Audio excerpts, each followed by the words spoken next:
it's Jamie. Hi, I'm Gemma. From Play to Learn Preschool. We hope you're having a wonderful day. We thought we'd pop in for a couple of minutes this afternoon to share some ideas with you for fostering comprehension when you're doing story time. We did a video like this, when was it? Around Halloween time, October. I picture us wearing our Halloween shirts in the video. It was probably on Halloween. It was around Halloween, and we talked about how we like to use visuals with our students as we're reading books. It's a good way to make sure that everybody who's listening to the story, everybody in your circle time is engaged, that their attention is piqued before we read to them, and that they can stay kind of focused on the plot and the story as they go because they have something to see and touch and relate rather than just sitting and listening to the book. So we have 3 examples of how we do this.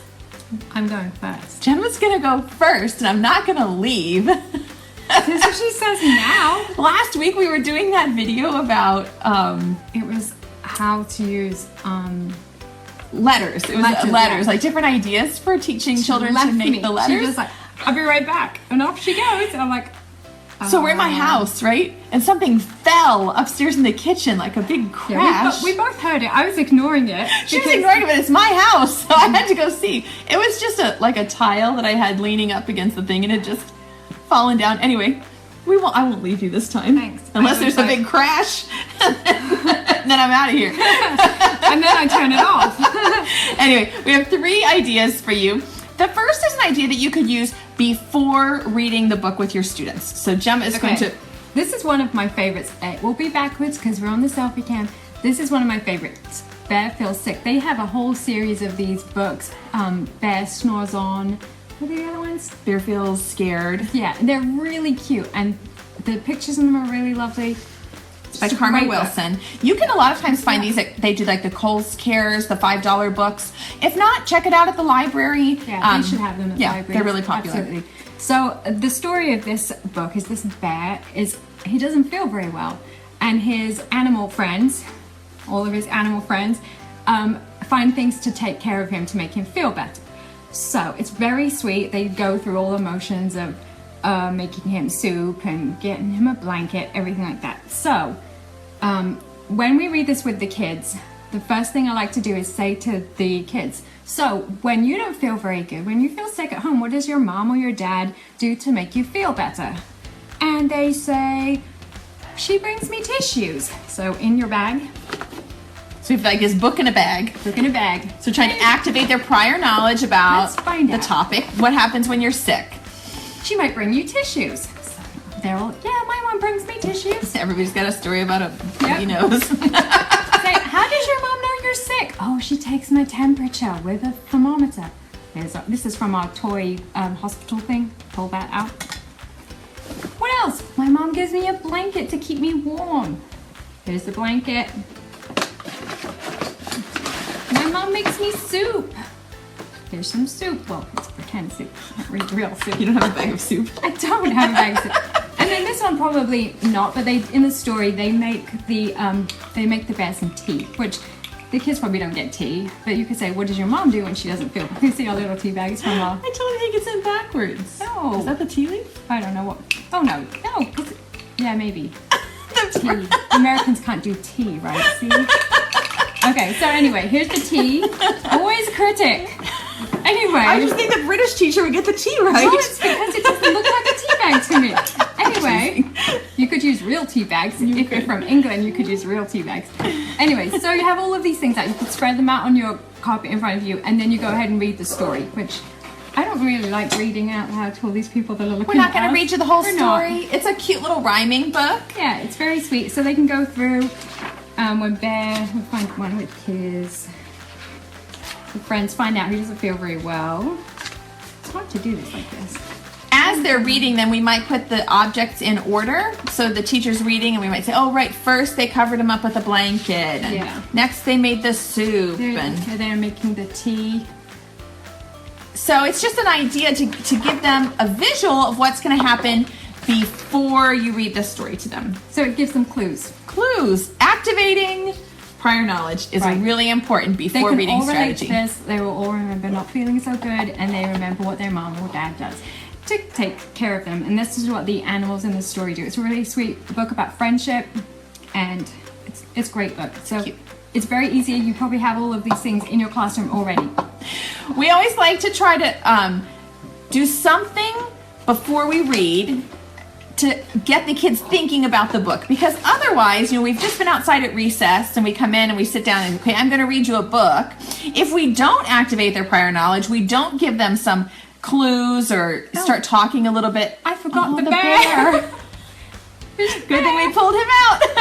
If we don't do something before we start reading, they say, like, if you just read it cold, then some of your kids will be paying attention because those are the type of kids that they are. And the other kids are thinking about what they were doing at recess. What's for lunch? I miss my mom. There's a stick in my shoe, and so I'm sitting there playing with that. A couple kids are poking the kid next to them, and they're not thinking about the book. And so the comprehension opportunity is completely lost on them. And so we always try to do something. If it's talking about I give a little book talk before we do it.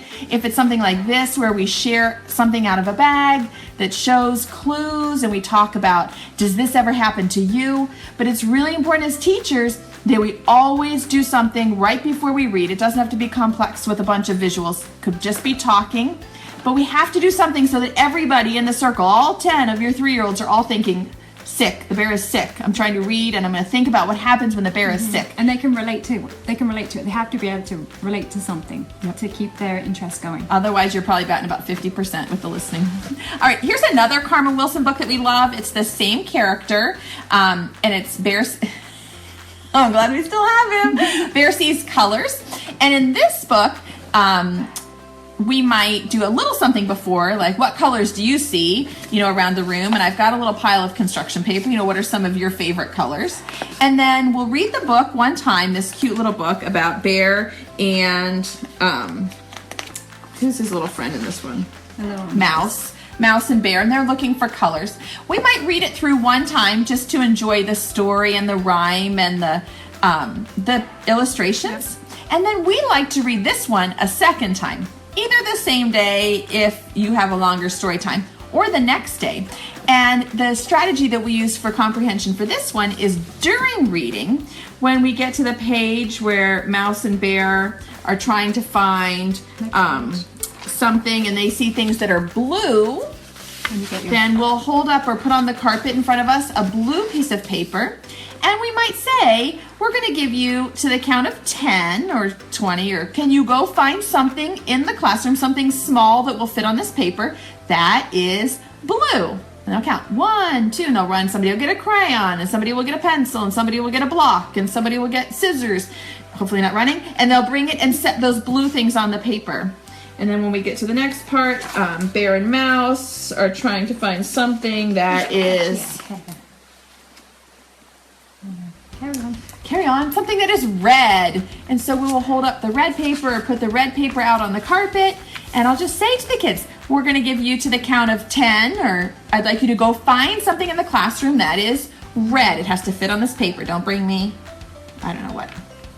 Don't bring me something gigantic. Bring me something small that's not red. Don't bring one of the red chairs. Yes, no chairs. Something small. Anyway, we'll just go through, and as we're reading the book, the kids then don't have to sit still for the whole thing, and it gives them the opportunity to really be thinking. They can't sit out on that one, right? They need to go get something that's red or yellow or blue or whatever, and then bring it back to the carpet. What I found when I did this recently with a group of them is some of them were a bit unsure about what to bring. So that's when you find that they actually help each other. It's like, you should bring this, this will fit on the paper, and this one's the right color, and they actually work together. It's really sweet. So that's one of our ideas. Thank you for good tip. One of our ideas to use to foster comprehension during reading. And then the last one. Different bear this time. It's a different book. I know, I'm just different bear. In this one, we would use the props to kind of help with sequencing in the story. So the book that we would read, and this is actually the one we read with their students today. I can't read the comments. Hello from Super Bowl Hi, City. Brianna. Hi everybody. Is Big Smelly Bear, which is one of our favorites. This book, Big Smelly Bear does not want to take a bath. He doesn't want to wash. He doesn't want to brush. He doesn't want anything. But then he has this problem where he's got an itch on his back, and his friend, Big Fluffy Bear, won't scratch it. Oh, we could use... Oh, you could use Big Fluffy Bear. Big Fluffy Bear won't scratch it because he's too stinky. Yeah. And so I like to bring my book in the bag for this one. He tries scratching his back with a tree. Now you're going to give away all my secrets. So that's okay. I'm teasing. Okay, I've got to tell you a story about this bear. Just see, I was like, this He's is a the total perfect mess. bear for this. You see all these things stuck to him? About 2 years ago, we had this Wow. pink paper out, this little shredded pink paper. In the sensory table. It's still stuck to It's this still- bear. We so can't we get just- it off. I'm like, this is the perfect big smelly bear. He needs a bath. So what we'll do in this bag is just have a few items again that relate to the story, so that as we're reading it or after we're reading it, we can put them in order. Like, why do you think I have a stick in the bear bag, in this book in the bag? Well, that's because he was trying to scratch his back with a stick, but he couldn't reach it. And why do you think I put soap in the bag? Well, because Really smelly. he really needed to wash up. And why did I put a washcloth in the bag? Well, because he really needed to take a bath. And so just something where you could read the story and then pull the objects out of the bag and just remember or talk about or put in order what happened to the bear in the story. I'm going to be a little duck. Oh, I should have had like a This little page I here should is have put a rubber duck. little duck or a beach ball or something. You could go through each page and choose something if you really wanted to choose something from each page. Having something in a bag is really exciting for the kids because their attention is piqued. They want to know what's in that bag. So it could be a bag, you could have a box. Sometimes I'll just hide it behind my back if I'm too lazy to find a bag that works. And it's something that will really keep it does happen. It will really keep their interest as you're reading the story. And then for the most part, most of the students are thinking about the book. They're thinking about what's happening, they're thinking about comprehension, and they're relating it to themselves instead of thinking about what's for lunch or what time is my mom coming to pick me up. So anyway, those are ideas for using a book in the bag to foster comprehension before, during, and Look at us with our bears. after. Look at us with our teddy bears. We're doing a bear unit this month, people. Anyway, we're excited because tomorrow Yeah, we have a big announcement. we do have a big announcement for you tomorrow. We are kicking off a month-long event. You're not going to tell I'm not telling. I'm giving a teaser. It's like Pulling out thing out of a bag, right? A little tip. it's just a teaser. Tomorrow we're kicking off a month-long fun thing that we're going to do with you guys who watch us on Facebook Live. We appreciate you. We really do. We enjoy spending the time with you in the afternoons, and we've got something really special planned for the month of February. So we're going to tell you more about that tomorrow. It'll actually just be Jamie because I won't be Oh. able to be here tomorrow. All right, well, I'll tell you, but Gemma's totally in on it. So that's it. Anything else? No, I don't think so. We hope you have a wonderful afternoon playing and learning with your kids, everybody. And we'll see you again next time. Bye. Bye. Get her bear to do this stuff.